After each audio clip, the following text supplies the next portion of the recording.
Good afternoon. Welcome to today's Apprenticeship Illinois webinar. I'll be your moderator and technical support. My name is Antonio Gomez. I work for the Illinois Center for Specialized Professional Support. Please hold all questions until the Q&A portion of the chat, but if you do have any questions, feel free to drop them in the chat or use the Q&A function. We're happy to address them from there. And then it's up to the presenter whether or not you're able to raise your hand and interrupt and make it more of a conversation. We'll just kind of play that one by ear, but if you have any questions, feel free to drop them in the chat so you don't have to hold on to them, or the Q&A. This webinar will be offering closed captioning for accessibility, so feel free to enable that if you'd like. This webinar will also be recorded, and a recording will be posted to Apprenticeship Illinois within 48 hours. Um, I will go ahead and hand it off to Nate to get us started, and then Kayla.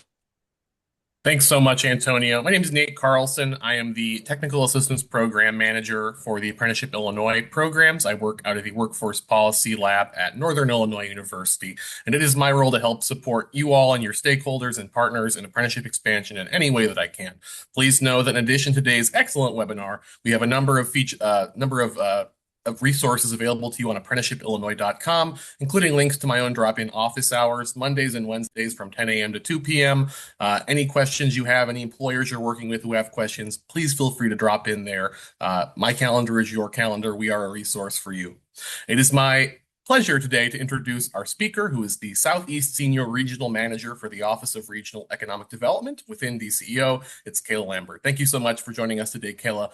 This series is all about collaboration and strengthening collaboration between our partners, and we can't wait to learn how we can do so with the Red Team today. Thanks, Nate. Greatly appreciate the introduction. It was previously mentioned that during my presentation, it'd be up to me. If you want to interrupt, feel free to do so. Raise hands or drop questions in the chat, and I will ask for Nate and Antonio to maybe take a look at that as we're going along. And we'll go ahead and get started.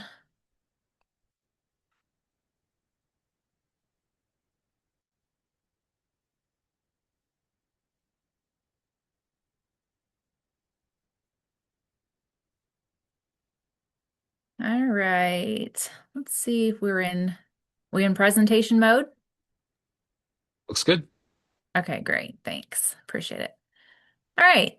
So, as Nate mentioned, I am with the Office of Regional Economic Development, the RED team, as we're affectionately called. We like our acronyms. And, oops, hang on here. Back it up. We, like many of you all possibly, are located all throughout the state of Illinois. Some of you may have different districts or coverage that you cover in your various roles. I'm located in the Southeast region, as you can see in the green here, but we have at least 1 to 2 team members in all of these 10 economic development regions. So we don't, we're not all located, in Springfield or Chicago. We literally are located all throughout the state. Ideally, our everyday meeting with stakeholders or businesses or making connections with Chamber of Commerce representatives that are within our region. Here is the list of our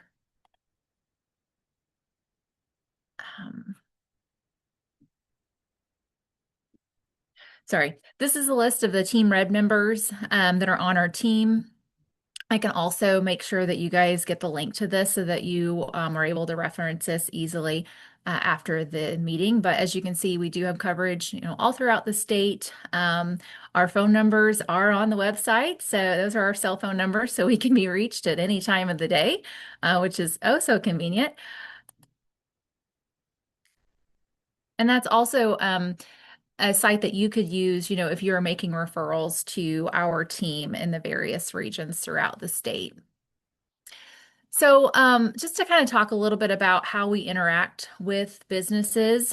Obviously, DCEO is the state's the state's economic development department. So a lot of times if companies maybe are looking to locate for the first time in Illinois, they would probably come to our department and say, hey, what incentives does the state offer for businesses that are looking to come here?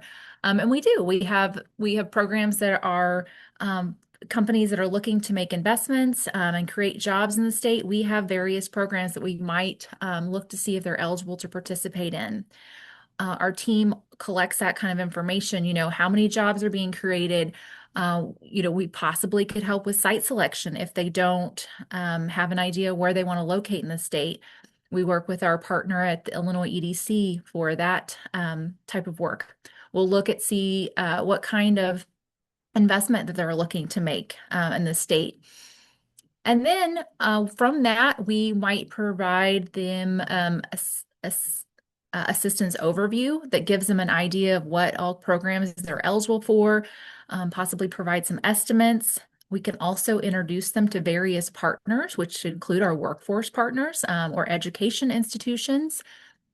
We also do provide direct connections to various other state departments, depending on what their needs are, what the company's looking for.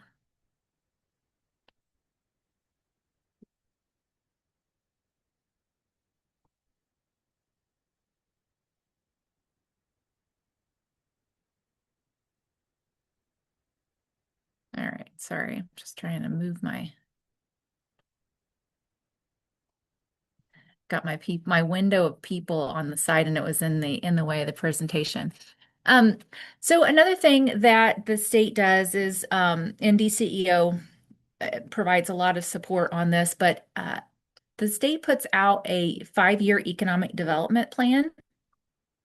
The last one that we did was in 2024. Our team did work to connect with various stakeholders in all the different regions. We conducted several meetings, just listening meetings, finding out what the assets are in the region, what are the challenges, what are some key businesses in the region. From that, we did develop the 2024 Economic Growth Plan. Within that, and it's actually it's not too long of a document. It's a nice read actually. It focuses on sharing information about the high growth sectors and continuing to provide programs to improve the business climate. It also talks about various programs that we either looking at creating or that maybe already exist to help with promoting economic development throughout the state. Also promoting equitable growth by empowering workers, entrepreneurs, and communities. These are, again, some of our top priorities. And then build out that new clean energy economy is a big part of the plan this time. And what is also nice about it is it does break it down. It's not like all the key sectors or industries, statewide. It actually breaks it down by region. And then in the back, it also includes like an action item checklist of priorities that are out there that they're looking to achieve over the next 5 years. So some of the key business development programs that we might be pitching to companies when we're meeting with them, and some of the most popular ones that companies are utilizing is reimagining energy and vehicles. There's also, which is a tax credit program. So companies, again, making investments, creating jobs, they can receive a tax credit that they can use for 15 years. And then there's a renewal clause. So it can be 10 or 15 years. And then it means there's a renewal clause for 20 years or 30 years, just based on the amount of investment that they're making. In some of those cases, depending on what their tier they're in, they can use that tax credit either on their corporate income tax liability that they have. So obviously they're making money, then they would have, owe taxes just like all of us do. Well, this offers a credit to reduce that liability. Another way that this program can help is there is an option in some cases for them to retain those withholdings that are collected from employees. And they act as it act kind of like as a grant. So there's various ways that that program can be applied. The micro and edge, which are the next two listed, those are also tax credit programs. Just depends on the type of industry. REV is for those industries that are in like the renewable energy sector or clean energy economy sector,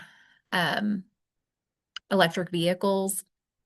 Micro is for like semiconductors and microchips. Edge is really for any other type of industry except for like healthcare and retail. We don't have a lot of programs out there for retail, but we do have some. So we try to talk to all businesses and look at something that might be able to help them. Additionally, we have the data center investment program, and that is for, as it looks like, that's for data center development. Invest in Illinois is something that was developed a few years ago. A lot of states around us have like these closing funds, I guess, where they can just write checks to kind of close the deal. We have developed this fund is something similar to that. It does take several different, I guess, groups within the state that weigh in on what companies and specific projects are eligible for those funds. But in cases where, we are kind of looking to close the deal, it is something that can be considered.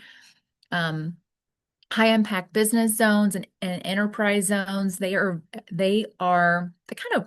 the same type of benefits. But the difference is enterprise zones, there are, I believe, 98 zones in the state, or at least at one time there was.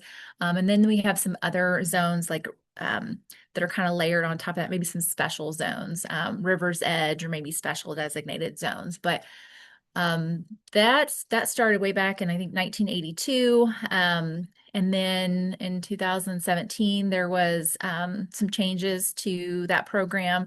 But it's a very popular program. It allows companies who are located within one of those 98 zones to work with local zone administrators all throughout the state. And we'd like to say it's kind of a state local program because it's possible through DCEO and legislation, but locally is how it's administered. So local zone administrators are great contacts because they are hearing from companies who are looking to do expansions. And they're honestly a great contact for me as well, because again, sometimes they're talking to them before they're talking to us about, hey, what are the possibilities for me to expand in your zone?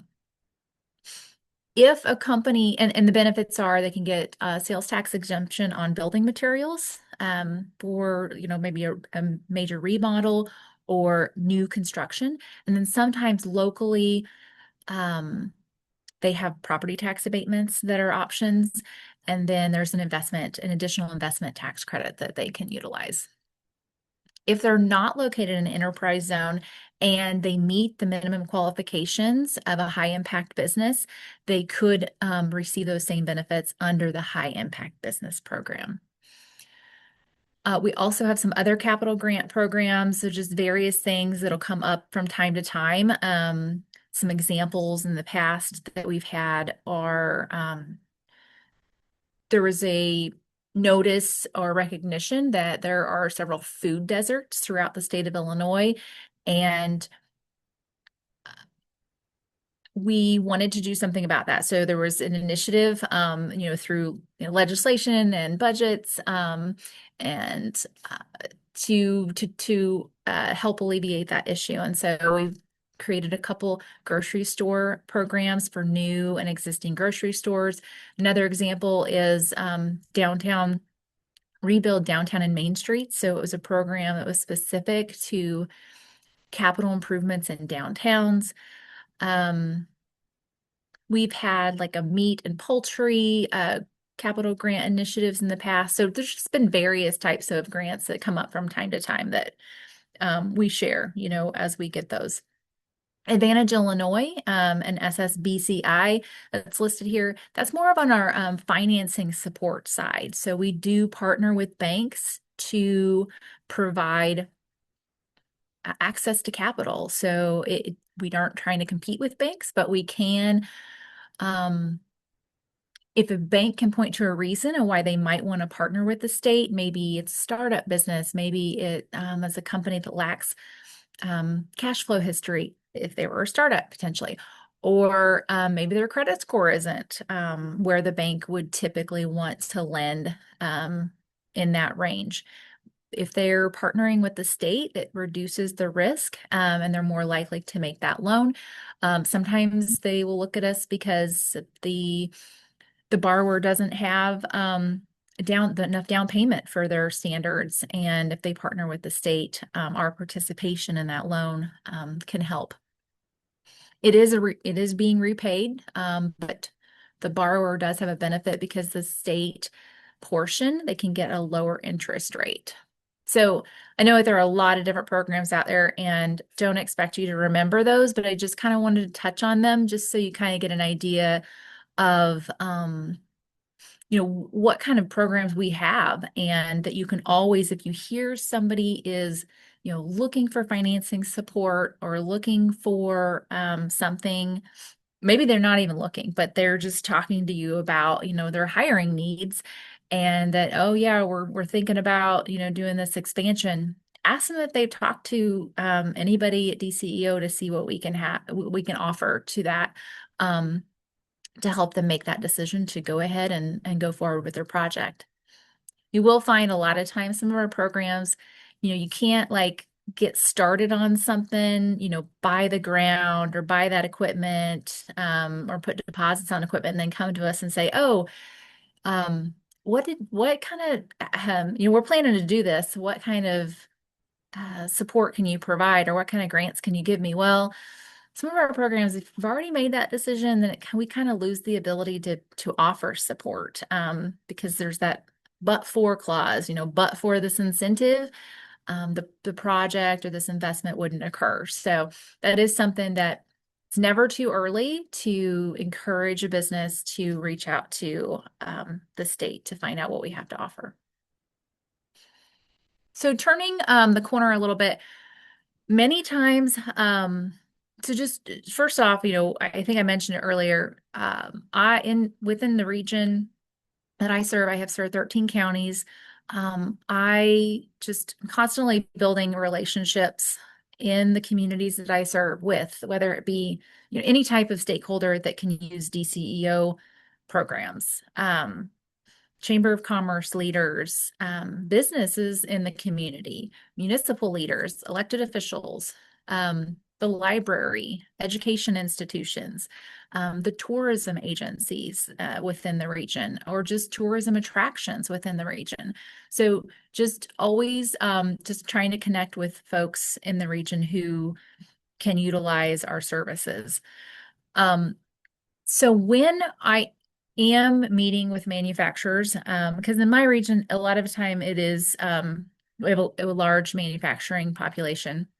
So when I'm meeting with manufacturers, a lot of times they're telling me that one of their challenges is hiring, finding people, the skills gap, things like that. You probably all know that there are training dollars out there. So I try to talk about the training side of things and I talk about how, the state receives federal funding that goes through the DCEO's Workforce Development Office, who goes to 22 different workforce development agencies, and they administer the WIOA grant programs as part of that. In addition to that, there are business services that those units usually will try to provide or point to other agencies within our ecosystem to support. Some of that might be helping in, recruiting or hiring. I know that, it was pretty popular during COVID, but virtual job fairs is one thing that we'll help with. We also help if someone is wanting to host a job fair. Maybe they don't have a location yet, or and it's under construction. Sometimes those various offices will help, finding a space for that to do recruiting. They'll also they can provide market research. They can also make connections to various organizations who might set up like customized training. And again, helping with those recruitment events.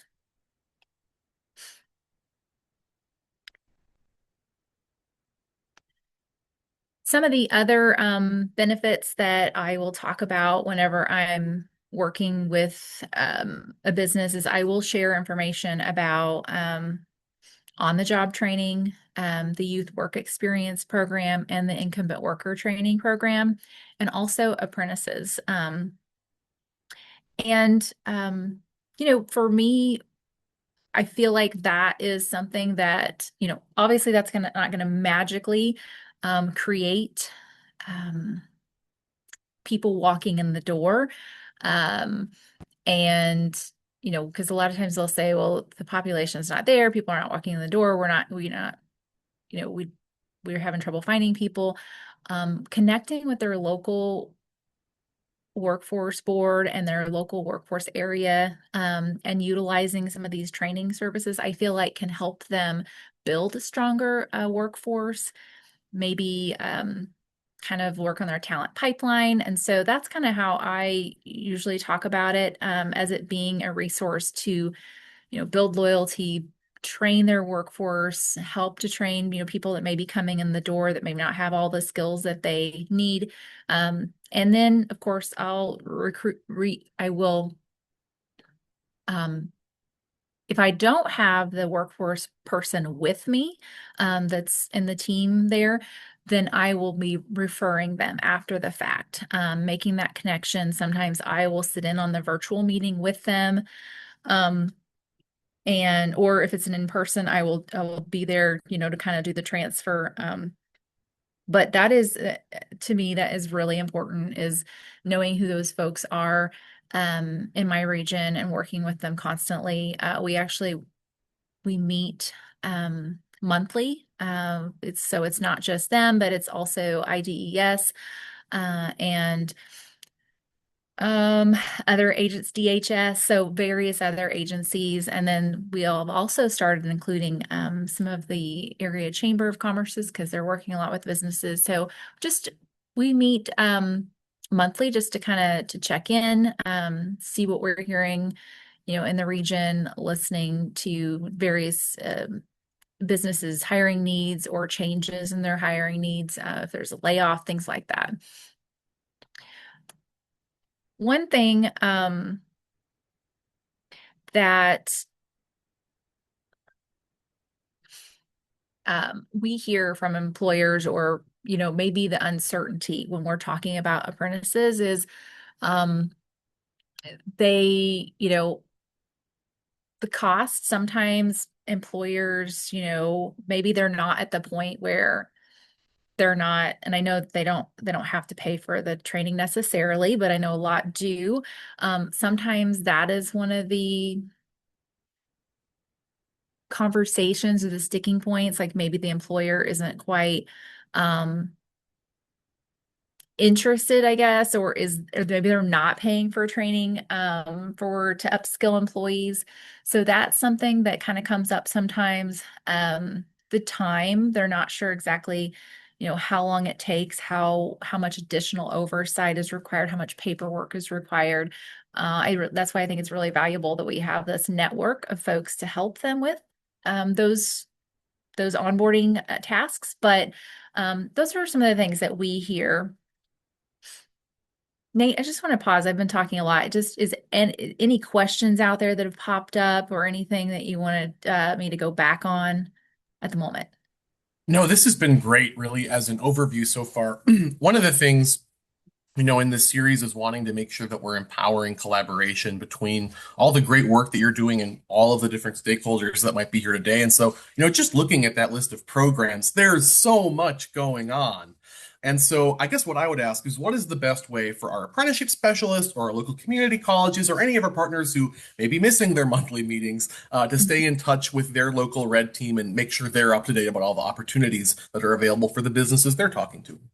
Great question. And I don't even know if I have a slide on that yet. So I'm just going to, because this is Renee's presentation, and I just looked at it this morning, by the way. Although the content's all the same, but it's in different orders. Yes. So we put out a weekly newsletter.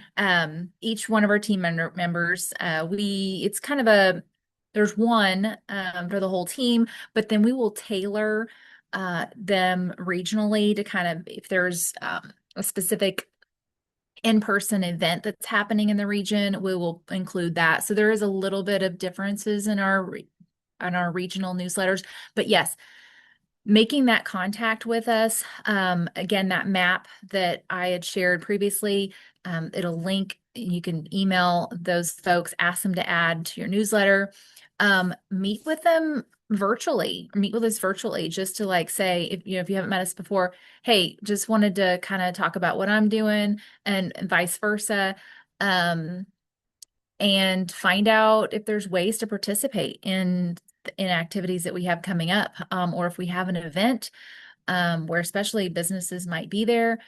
Absolutely, we would love to invite you. A lot of times we put that information in the newsletter when we're having events, or if new programs that are coming out, especially will be in the newsletter, or any that are actively open at the moment. So that is the number one, I would say. And possibly join, if it's not exclusive to just my region that has that business service team meeting.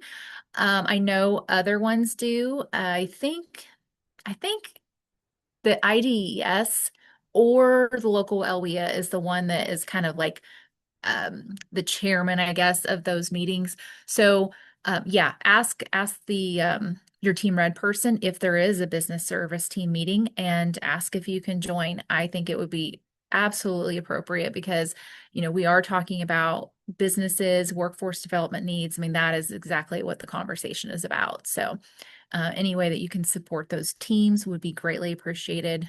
But yeah, that would be the number one thing I would say. And then again, just reaching out for that virtual meeting to just introduce yourself and stay connected and join us out in the field. The other thing is we have, I think I talk about it later, but once a year we will have, we've been doing these business development road shows. So after kind of the legislative sessions have ended and there's some changes to our program, we will have an in-person meeting in at least every region, where we invite stakeholders and just kind of talk about the latest and greatest programs that are out there, and bring some of our other offices to those meetings. And then in mine specifically, my local workforce group spoke about programs too. So we would love participation in that way. So just kind of moving on with the presentation, and feel free, any other questions, let me know. I want to know, what makes sense, and what would be most valuable to those with us today. So again, meeting with the businesses, we are, listening to what their needs are, so that we can point them in the direction of the programs that are out there or the resources that are out there. Sometimes it's technical assistance resources that are available throughout the state. For instance, like the Small Business Development Center network, that's partially funded by DCEO, helping with any part of a person's business. I mean, from startup to exit plans. That is definitely something that they would want to talk to small business development centers. We have international trade centers located throughout the state. So folks that are thinking about trading domestically, that would be a great free resource that they could talk to someone at one of those organizations. And Apex accelerators are located all throughout the state. That is a business who may be looking at getting into government contracting.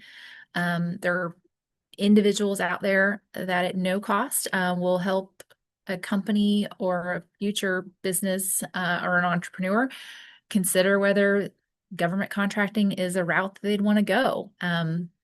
Many times, if the government buys lots of products. I mean, paper products, awards. I mean, there's so many different, obviously, toilet like cleaning supplies and paper towels and all those things. I mean, the government buys almost any product you can imagine. And folks at the Apex Accelerator, I mean, they will talk to a business who may be wondering if there's a space for them there. They might be struggling, and that might be a way for them to diversify their market, their companies that they're serving, vendors. So,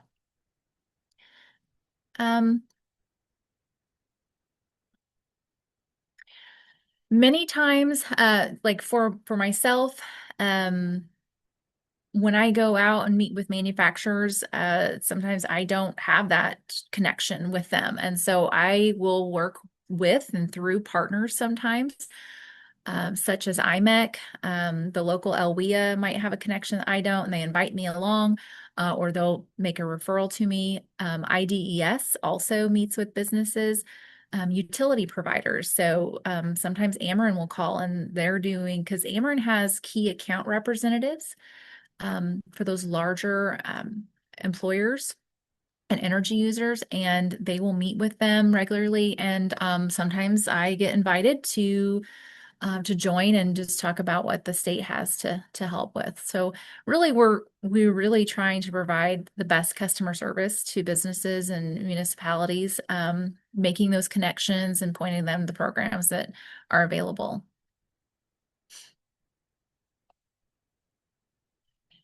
So this in more written form is what Nate was asking earlier about how you could connect with us. Again, I've got it here, getting our new regional newsletter, set up a call or a virtual call to get to know us. Join us on the road show, that once a year training. See, I did that all from memory. I didn't even know that it was listed here.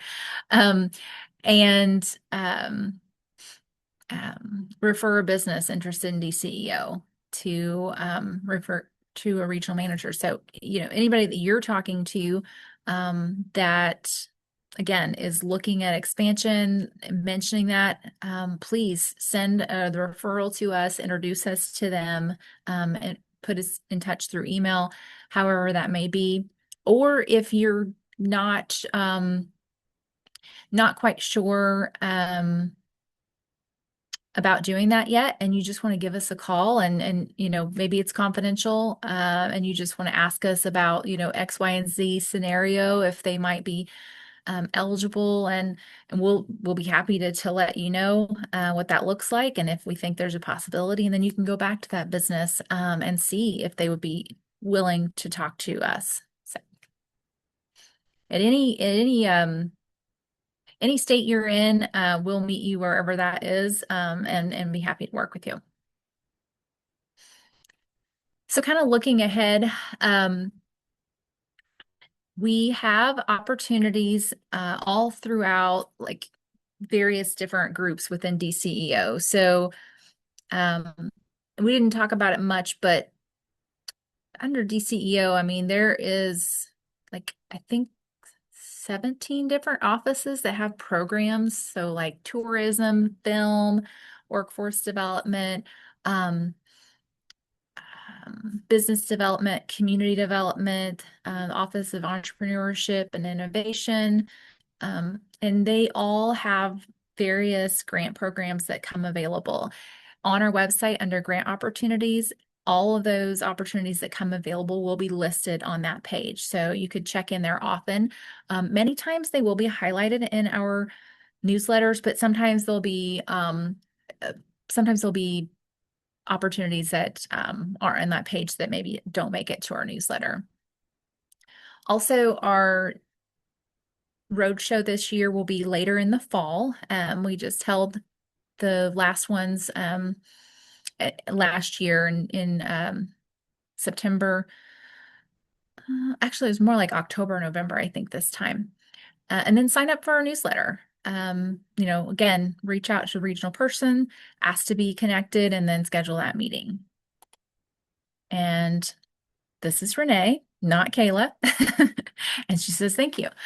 So what other questions can I help with? I mean, any other, anybody have any experiences that they've had? They want to see if there might be possibilities there, or any other questions you might have. Kayla, I would love to, get some insights from you as an expert working with businesses. What are some of the things you're hearing right now from the businesses you're working with in terms of pain points, in terms of what they're dealing with right now, just to share with the cohort? Yeah. So I would say that, I mean, honestly, one of the biggest challenges right now is we do hear from people that are having some challenges with the tariffs. Obviously, that's not something we can control, but just sharing that for awareness, that is something that we're hearing, some of the challenges that are in the business community. But as far as like just challenges in general, right now is labor, workforce. They, I hear from businesses a lot that like we could hire 10 people today they if they were here. And so that is one, I would say is really just looking for people. The other thing is attendance. Showing up to work apparently is a challenge.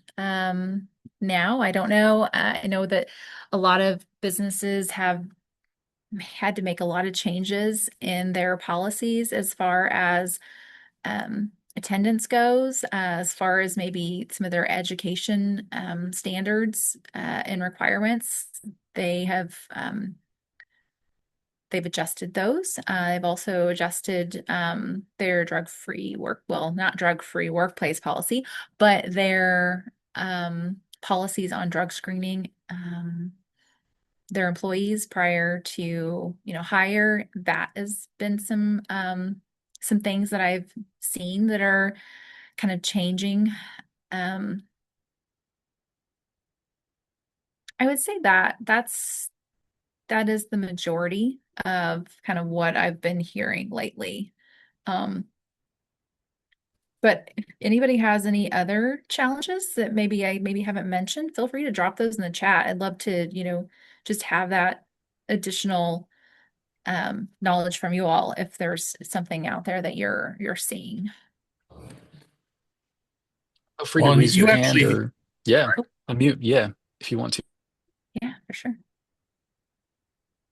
yeah, I was just going to say, one of the things, the pain points you mentioned, we're on an Apprenticeship Illinois call. So I just want to say, when we think about issues, especially soft skills related to employment, like showing up on time, not calling out, whatever it may be, pre-apprenticeships and apprenticeship programs, so much of those best practices for onboarding and helping make sure those folks stick around and can be productive for that employer are really baked in to so much of the work-based learning programs that our partners are already doing. So I mean, you hear first, folks, the struggles that the businesses are having are things that we can help address through the programs we're working on. So that's always gratifying to hear, though we're not happy to hear that they're struggling, obviously. Excellent. So you'd mentioned that so you're saying that's kind of like the wraparound services. Is that what you're saying? Like while Well, they're I just more meant I meant in part pre-apprenticeship programs oftentimes incorporate components of job readiness, soft skills, we would say employment skills. And so that's just one means of addressing that issue that those employers are. great. Thank you. Yeah. But certainly utilizing the OJTs or ITAs or other WIOA supports or other support systems to help support those hires, great as well. And that's why we got to connect with our local red team folks so that we can connect them to those resources. Yes. And I just noticed that Tanya had put another challenge out there, and she is spot on. Employers are have a challenge with childcare. Well, their employees are having issues with childcare. Childcare and housing are big challenges that also impact employers, and as well as elder care services and resources. So yes, and you put housing in there as well. Yes, spot on. Those are some other challenges um, that are out there. And, there, I know that, there are some initiatives out there to support childcare specifically, kind of just taking one thing at a time. Um, a few years ago, there was a fairly new agency that was created. It was Birth to Five, Illinois, I believe.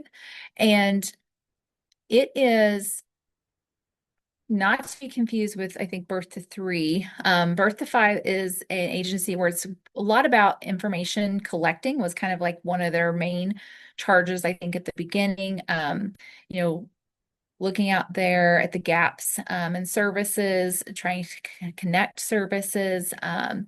They have had some grant programs for childcare centers and different studies the last several years. So that is one agency maybe to just be familiar with or connect with us, and we'd be happy to make those connections. As far as housing goes, right now we don't have any specific grants to support, like, one of the challenges the communities potentially might say, well, we, can't afford to put in the infrastructure in the streets for this new housing development area. But then the developer of that area is also saying, well, I can't afford to pay for this either because, it's going to all the cost to build the house and the end user buying it right now, are imbalanced. So adding that cost, the house would sell for more than the actual people that are needing this house. So um, those are some kind of some challenges that have been out there. I know some municipalities have been utilizing TIF and enterprise zone to support their housing efforts. They've also been working with Illinois Housing Development Authority, trying to include that as part, like low income housing tax credits, to using that to support the various types of housing, I guess, concepts, whether it be, multifamily, apartments, single family. So there's just all those different pieces of housing components that can hopefully improve overall a community's housing stock. But those are some of the programs that have been being leveraged. So just kind of sharing, um, not all the solutions, obviously, but just some that we're trying to point to and help point people to. That's great. Oh, sorry, I want to let Tanya. Oh, hi, Kayla. Hello. Nice to see you. I think we've met with the red team with the referral. I forget the employer that we were working with. But I know, thanks for the information for Birth to Five. But when you mentioned the financial services sector, we've been doing some work with Bank One Illinois and the City Treasurer's Office under the National Home Loan Fund, under community reinvestment.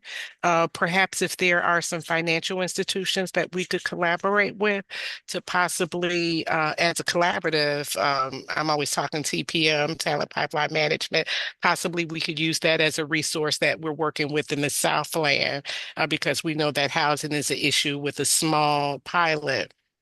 Also, as it relates to childcare and palliative care, elder care, uh, we have a wonderful organization that moved on our floor, which is called Start Early, but they're working with Lake County. And and so what they want to do is use their model that they're using in Lake County that we could replicate in Cook County to address the issue with child care and elder care, to provide a resource to employers as with this barrier to employment. Then I'm looking at Oregon that's doing some good work because we're doing a construction collaborative under Apprenticeship Illinois.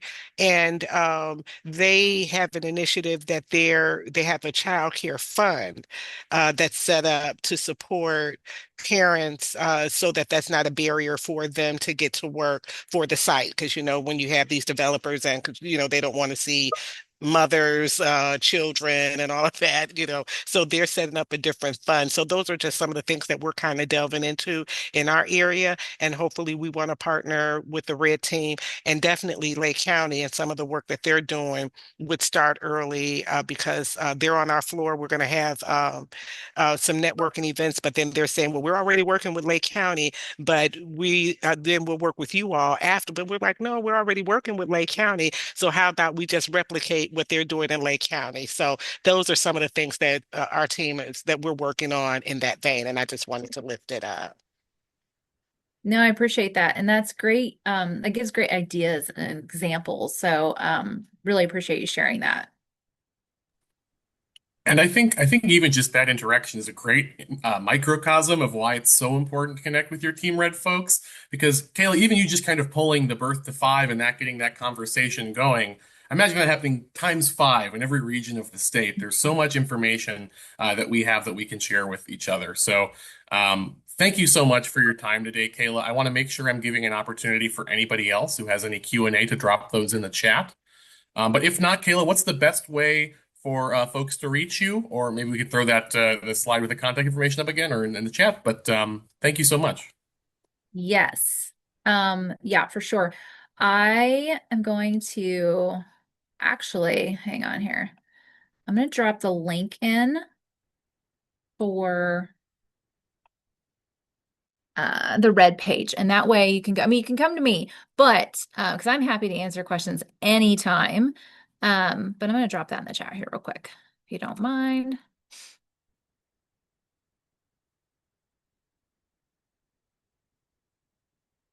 That way you can, it's an interactive map. You can go straight to the region and tell them I sent you, or you can tell them that you were on this call today. Absolutely. Okay. Yeah. And so then there's a map. That map that I showed is on that page. You can click on the region or the region that you serve or are located in. And you click on that, and then it'll bring up the email address to the Team Red person. And then if you go to the Southeast region, then you'll find me, Kayla. Thank you so much, Kayla. Everybody, you've had your homework assignment. Bookmark that page, have it ready to go, locked and loaded. Thank you so much, Kayla. And thank you all for attending the first in our Collab for Success webinar series. We hope to see you again next time. For now, please check out apprenticeshipillinois.com to connect with an apprenticeship specialist in your area in addition to your Team Red. Please feel free to email us any questions, and we will see you all next time. Thank you so much. Okay, thank you. Thank you, everyone. Okay, bye-bye. Thanks, Nate.